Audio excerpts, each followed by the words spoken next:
एक बादशाह के 3 बेटे थे। बादशाह बहुत रहमदिल, नेक और इंसाफ पसंद आदमी था, मगर वो बहुत बूढ़ा हो चुका था। लेकिन उसको अपनी कौम की बहुत फिक्र थी। वो सोचता था कि किस शहजादे को बादशाह बनाया जाए जो ईमानदारी से मुल्क को कौम की खिदमत करे। इसे एक तरकीब सूझी। इसने अपने तीनों शहजादों को बुलाया। बादशाह ने एक एक को गमला दिया।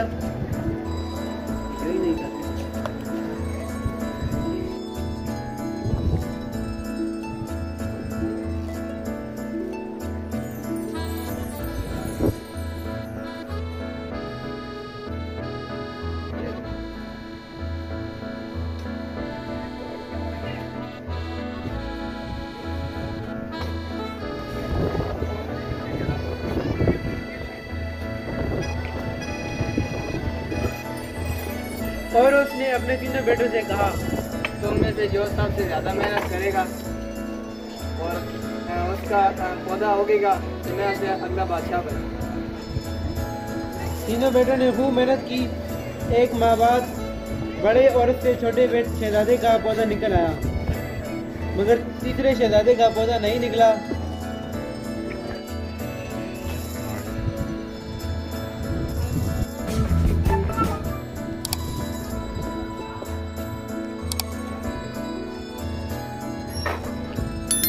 वो तीनों बादशाह के दरबार में हाजिर हुए। बादशाह ने तीनों के गमले देखे।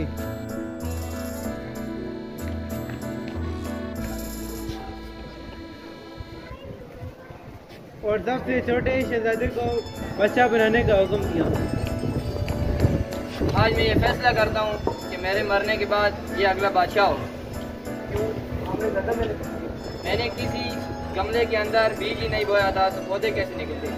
मैं इसकी ईमानदारी से मुतासिर हुआ हूँ, लिहाजा ये अगला बादशाह बने। दोनों को अपने किए पर शर्मिंदगी हुई और सबसे छोटे शहजादे को बादशाह बना दिया गया।